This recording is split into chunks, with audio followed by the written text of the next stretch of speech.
Bapak, Ibu, Saudara-saudari sekalian, terpujilah Sang Buddha, Namo Buddhaya. Saya yakin bahwasanya kita semua sebagai umat Buddha secara umum pasti pernah membaca salah satu kitab suci agama Buddha, yaitu Dhammapada. Yang mana kalau kita membaca syair-syair yang ada di dalam Dhammapada ini, banyak sekali inspirasi yang bisa kita peroleh, yang memotivasi kita di dalam kita mempraktikkan Dhamma. Nah, pada kesempatan ini ada satu syair yang barusan saya baca dan sangat menarik untuk kita bisa jadikan syair tersebut renungan kita dalam kita mempraktikkan Dhamma. Syair ini adalah syair yang ke-100 yang disampaikan, disabdakan oleh Sang Buddha berkenaan dengan seorang pembunuh atau seorang perampok yang pada waktu itu berada di sekitar atau daerah kerajaan Kosala. Nah, dikatakan bahwa perampok ini bernama Tambadadika. Sebenarnya awalnya sebelum dia menjadi seorang perampok, dia adalah seorang manusia biasa yang kemudian dia mendatangi satu kelompok perampok yang terdiri dari 499 orang dan mendaftarkan diri. Pada saat dia mendaftarkan diri untuk menjadi anggota kelompok perampok tersebut, ia tidak diterima. Alasannya adalah Tambadadika ini memiliki wajah yang menyeramkan. Nah, karena itulah kemudian pemimpin perampok tidak menerima Tambadadika untuk menjadi anggotanya. Akan tetapi kemudian Tambadadika menjadi salah satu pembantu dari seorang perampok. Dan dia mengerjakan segala tugas dari satu perampok tersebut dengan tekun, dengan baik.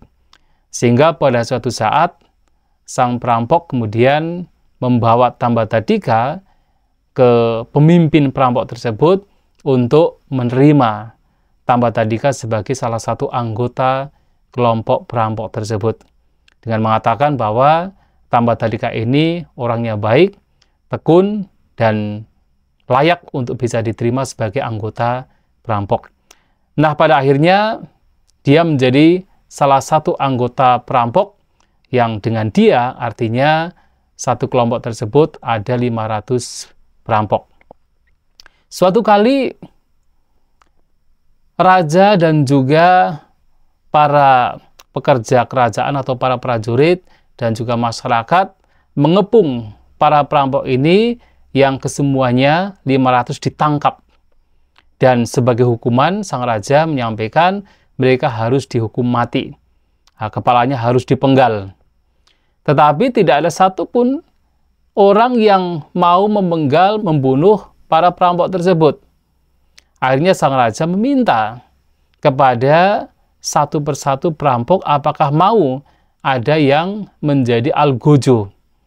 Nah, dia mendatangi pemimpin perampok, mengatakan kalau mau membunuh kawan-kawannya dengan memenggal kepala mereka, sebagai imbalannya dia akan dibebaskan dari hukuman. Tetapi pemimpin perampok tidak mau untuk membunuh kawan-kawannya. Kemudian ya sang raja, para pekerja atau para prajurit kerajaan kemudian meminta satu persatu perampok tersebut, tetapi tidak ada yang mau. Sampai akhirnya mereka meminta Tambadadika untuk memenggal kepala teman-temannya. Nanti dengan imbalan dia akan dibebaskan dari hukuman. Nah, Tambadadika ini mau saja. Nah, dengan imbalan nanti akan dibebaskan, dia mau saja. Akhirnya dia memenggal semua kawannya yang terdiri dari 499 perampok. Dibunuh semua, dipenggal kepalanya, dan sejak itulah dia menjadi algojo kerajaan. Jadi Tambadadika yang tadinya belum menjadi perampok, jadi perampok, dan sekarang menjadi algojo kerajaan. Dan kemudian bahkan ada 3 kelompok perampok lagi yang masing-masing terdiri dari 500 perampok ditangkap oleh orang-orang kerajaan, dan Tambadhadika diminta untuk menjadi algojonya, membunuh semua perampok tersebut. Jadi kalau kita hitung, ada berapa? 2000 kurang 1 perampok, dia memenggal kepalanya. Sehingga kalau kita katakan, bahkan yang dibunuh oleh Tambadhadika itu lebih banyak ketimbang yang dibunuh oleh, kalau dalam cerita, Anggulimala. Tetapi dia algojo, memang diminta oleh kerajaan.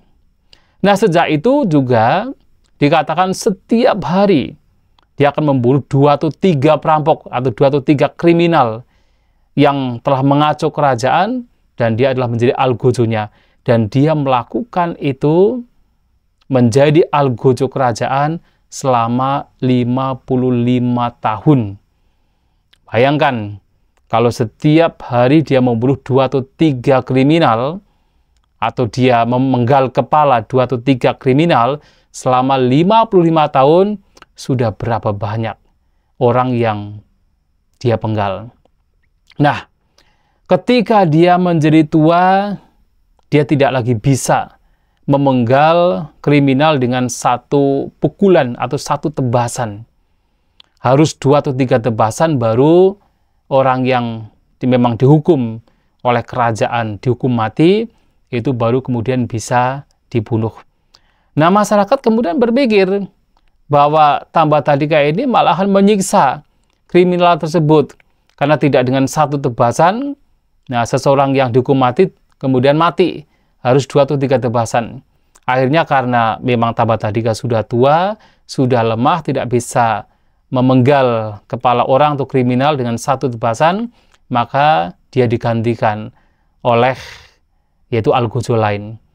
Nah, sejak itulah kemudian Tambadhadika ini yang tadinya mendapatkan berbagai persembahan ketika menjadi algojo kerajaan, makanan disediakan, tempat tinggal disediakan, kemudian wewangian disediakan, pakaian disediakan, sekarang tidak mendapatkan.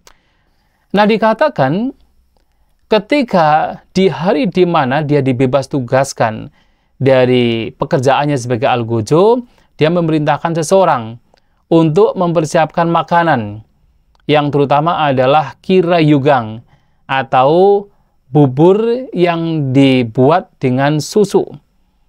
Nah, dia meminta seseorang untuk membuatkan bubur susu untuk dirinya. Nah, di pagi hari. Nah, pada kesempatan tersebut dikatakan Banti Sariputa, yaitu siswa Sang Buddha yang terunggul di dalam kebijaksanaan, baru saja keluar dari meditasinya, keluar dari samapati, pencapaian meditasinya. Dan pada waktu itu beliau kemudian melihat siapakah di pagi hari ini yang beliau bisa berpindah patah. Dan tampaknya dengan kekuatan batin beliau, Banti Sariputa, melihat bahwasanya Tambadhadika ini tengah mempersiapkan bubur susu. Dan apakah memungkinkan kalau Banti Sariputa mendatangi tempat Tambadhadika ini akan mendapatkan makanan tersebut, kemudian beliau bisa memberikan pembabaran dhamma, dan juga Tambadhadika akan mendapatkan manfaat yang besar. Apalagi dikatakan ketika seorang arahanta baru bangun dari meditasinya, terutama dari pencapaian ketenangan yang tinggi, pencapaian batin yang luhur, maka siapapun yang menyokong dengan makanan dan sebagainya akan mendapatkan manfaat yang besar. Nah, kemudian Banti Sariputa berpikir bahwa memungkinkan sekali Tambadhadika ini akan memberikan makanan kepada Banti Sariputa. Maka di pagi hari kemudian beliau mempersiapkan jubahnya, mengenakan jubahnya, membawa mangkoknya dan pergi ke rumah Tambadhadika. Nah, Tambadhadika ini yang sedang mempersiapkan untuk makan yang sudah dipersiapkan, yaitu bubur susu tersebut, melihat Banti Sariputa. Dan dia berpikir bahwa selama hidupnya apa yang dilakukan adalah hal-hal yang buruk, yaitu membunuh banyak orang. Artinya memenggal kepala banyak orang. Nah, sekarang ada Banti Sariputa yang datang ke rumahnya dan dia memiliki makanan. Nah, dengan batin yang penuh keyakinan, kemudian dia berpikir alangkah lebih baiknya di pagi hari tersebut ia bisa melakukan kebajikan, memberikan makanan kepada Bante Sariputa.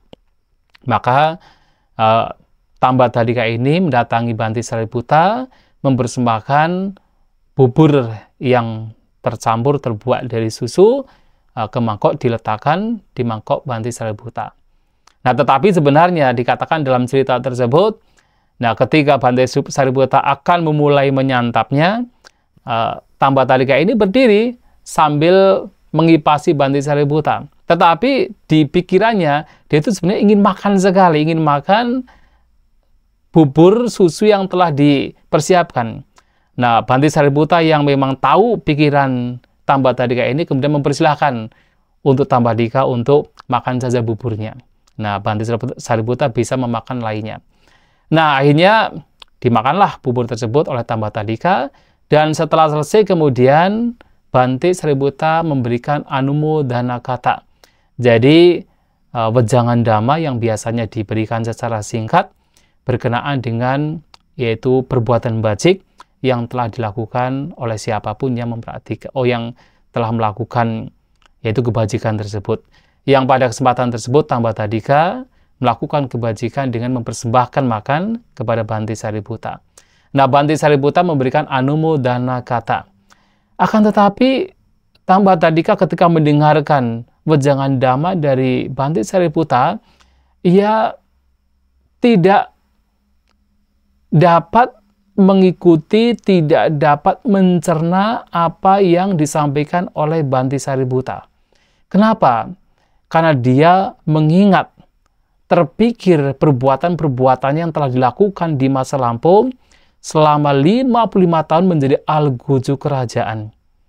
Membunuh banyak orang, memenggal kepala banyak orang.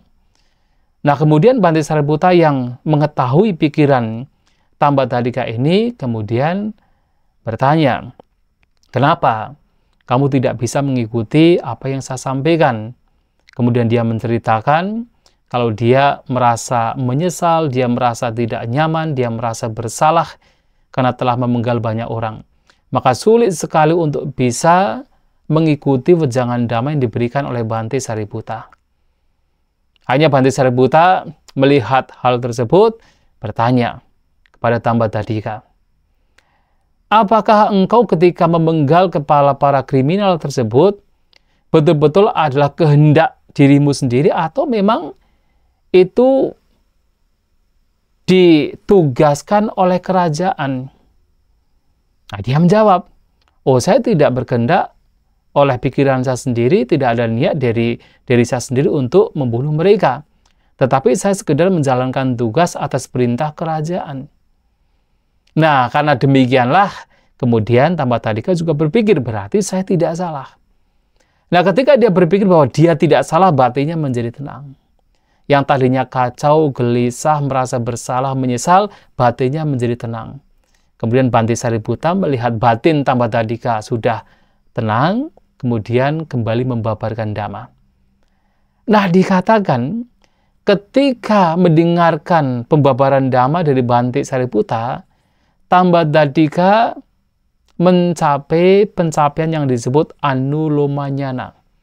Ini adalah pencapaian yang sudah sangat dekat dalam pencapaian sotapatipala, sotapatimaga.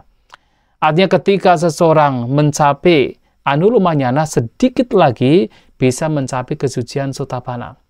Memang dia tidak mencapai kesucian sotapanna, dia mencapai pengetahuan yang disebut sebagai anuloma. Anuloma adalah adaptasi.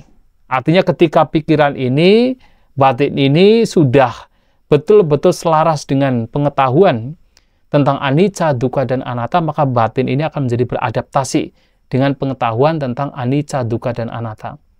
Belum masuk ke dalam pencapaian kotrabunyana, yang itu adalah bagaimana seseorang yang tadi adalah seorang manusia biasa kemudian berubah menjadi seorang Arya.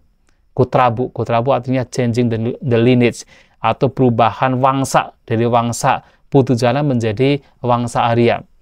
Nah, tidak sampai demikian. Akan tetapi itu adalah pencapaian yang sudah luar biasa bagi seseorang.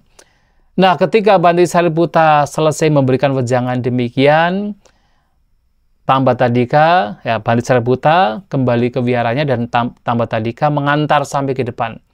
Dan di saat itulah kemudian ada seekor sapi yang menyeruduk Tambatadika dan membunuhnya. Nah, ini menjadi satu kabar, satu berita yang pada waktu itu menjadi heboh di kalangan masyarakat, bahkan di kalangan para biku, yang kemudian para biku bertanya atau melaporkan sebuah kejadian tersebut kepada Sang Buddha, bahwa Tambatadika ini ya di hari yang sama dia dibebas tugaskan menjadi seorang algojo, di hari yang sama juga mendapatkan wejangan dhamma dari Bhante Sariputa, tapi di hari yang sama juga dia kemudian mati meninggal karena diseruduk oleh seekor sapi. Lantas kemanakah dia dilahirkan? Nah, Sang Buddha menyampaikan bahwasanya Tambatadika ini dilahirkan di alam Tusita Dewa, di alam Dewa Tusita. Wah, itu tinggi sekali. Dan kenapa? Karena dia mencapai Anulomanyana. Lantas para biku heran dan menyampaikan, bagaimana bisa seseorang yang telah banyak membunuh selama 55 tahun menjadi algojo, lantas dengan wejangan dhamma yang sangat singkat dari Bhante Sariputa ini bisa mencapai Anulomanyana dan sekarang terakhir di alam Tusita. Itulah kemudian Sang Buddha menyampaikan, jangan meremehkan kata-kata dhamma walaupun itu singkat, walaupun itu sedikit. Walaupun itu singkat, itu sedikit, kata-kata dhamma akan memberikan manfaat. Nah, itulah yang terjadi pada Tambatadika. Dan itulah kenapa kemudian syair Dhammapada ini diberikan. Lebih baik daripada 1000 kata yang diucapkan tetapi tidak bermanfaat. Lebih baik 1 kata yang bermanfaat yang ketika seseorang mendengarkan, batinnya menjadi damai. Saha samapi cewaca anata pada sanghita ekang ata badang seo yang sutva upasamati. Lebih baik 1 kata yang bermanfaat yang ketika seseorang mendengarkan, batin menjadi damai. Nah, dari cerita tersebut ada beberapa pesan yang penting untuk kita jadikan sebagai motivasi kita dalam praktek dhamma ini, dalam menjalani kehidupan ini. Pesan yang pertama adalah jangan sekali-kali meremehkan kata-kata yang bermanfaat walaupun itu singkat.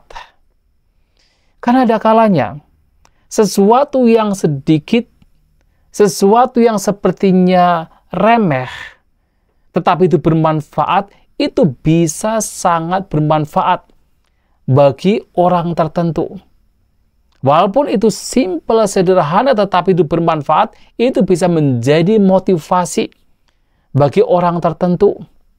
Bahkan itu bisa mengubah kehidupan orang tersebut yang tadinya berada di kegelapan, kemudian orang tersebut bisa menjalani hidupnya dengan lebih baik, mendapatkan pencerahan. Seperti Tambatadika. Apalagi kata-kata yang baik, yang bermanfaat, yang itu diucapkan untuk banyak orang. Bisa saja kata-kata yang baik, yang bermanfaat, ketika didengar oleh banyak orang, yang mendapatkan manfaat tidak hanya 1-2 orang, tetapi banyak orang yang mendapatkan manfaat. Banyak orang yang bisa berubah, walaupun itu singkat. Maka jangan meremehkan. Dan artinya pula adalah jangan meremehkan kata-kata yang buruk, kata-kata yang negatif, kata-kata yang tidak bermanfaat, walaupun itu sepertinya sepele. Walaupun itu sedikit. Karena kata-kata yang buruk, yang negatif, walaupun itu sedikit, bisa saja kemudian memberikan kerugian bagi seseorang. Apalagi, misalnya, seseorang adalah seorang public figure misalnya, yang terkenal, yang mempunyai banyak pengikut, yang kata-katanya dianggap berharga, kata-katanya dianggap sebagai kebenaran. Kalau kemudian dia mengucapkan kata-kata yang tidak bermanfaat, yang merugikan, lantas kemudian banyak orang yang mengikuti apa yang dia ucapkan, bukankah itu akan menjadi disaster, menjadi hal yang sangat tidak baik, sangat buruk, yang sifatnya masif, yang merugikan, yang sangat merugikan bagi banyak orang. Maka berhati-hatilah dengan kata-kata yang walaupun itu sedikit. Ini yang pertama. Yang kedua adalah, yang menjadi penting lagi, sebenarnya apapun kata-kata yang kita ucapkan, apakah itu baik ataukah itu buruk, pada hakikatnya itu akan kembali kepada kita. Tidak hanya ketika orang mengucapkan kata-kata yang buruk, yang dirugikan adalah orang lain. Tetapi sesungguhnya yang paling dirugikan adalah diri kita sendiri.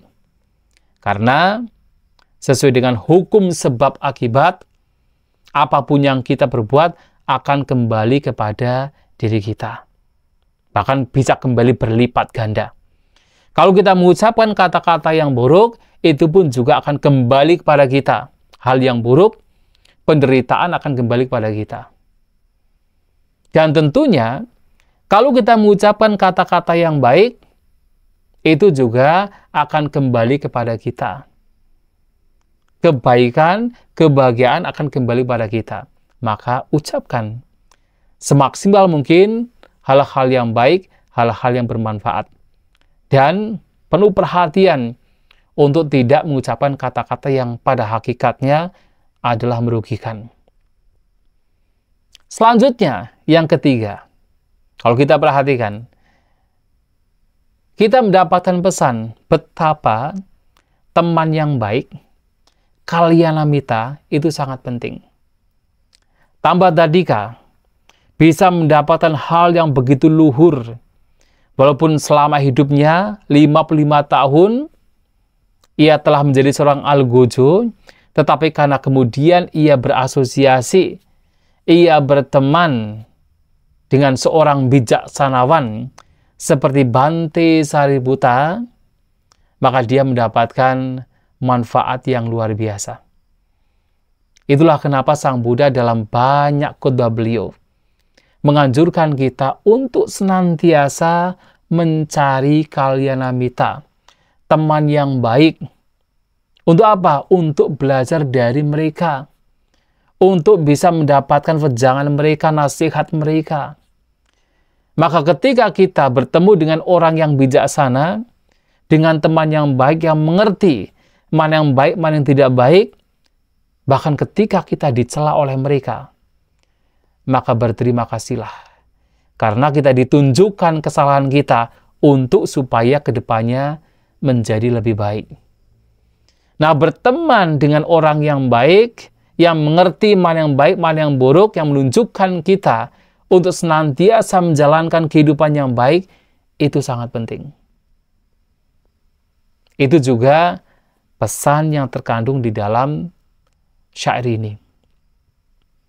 Yang selanjutnya, yang keempat, yang terakhir, dari syair ini dan dari cerita ini, kita juga diajarkan untuk tidak memandang rendah siapapun. Terkadang, ketika seseorang melihat yang lainnya, banyak melakukan hal yang buruk, banyak melakukan kejahatan, langsung menjustifikasi, menghakimi orang tersebut, wah, orang yang tidak mungkin bisa berubah, orang yang tidak mungkin untuk bisa melakukan hal yang terbaik. Jangan. Tetapi justru tugas kita, seandainya ada orang yang melakukan kejahatan, melakukan hal yang buruk, kita pun juga harus penuh dengan compassion, penuh dengan kasih sayang. Kalau itu adalah teman kita, kerabat kita, orang yang kita kenal, justru hendaknya kita harus membantu orang tersebut. Bersama-sama kita membantu, kita menyokong orang tersebut agar memperoleh jalan yang benar, jalan yang baik, supaya tidak melakukan kejahatan. Jadi alih-alih merendahkan, alih-alih mengucilkan, alih-alih membuat dia menjadi down, semakin down, tetapi kita bagaimana mensupport orang tersebut, menyokong orang tersebut untuk meluruskan jalan orang tersebut supaya mendapatkan jalan yang terbaik. Itulah yang dilakukan oleh Bhante Sariputa kepada Tamba Tadika. Walaupun kita tentu tidak ada bandingannya, tidak ada bandingannya dengan Bhante Sariputa, tetapi paling tidak kita mencontoh, kita meneladani apa yang telah dilakukan oleh Bhante Sariputa. Itulah Bapak Ibu Saudara-saudari sekalian, banyak pesan yang terkandung di dalam syair Dhammapada ini, bahwasanya seorang yang tadinya adalah Argojo, yang mungkin kalau orang melihat tidak mungkin orang demikian ini bisa mendapatkan yang terbaik, tetapi pada akhirnya pun ia mendapatkan yang terbaik setelah bertemu dengan Bhante Sariputa, manusia bijaksanawan yang memang sangat dipuji oleh Sang Buddha sendiri. Semoga kita semua maju dalam Dhamma. Semoga kita semua senantiasa menjaga ucapan kita, agar senantiasa berucap yang baik, yang bermanfaat, yang tidak merugikan. Sabisata Bhavantu Sukhitata, semoga semua makhluk berbahagia.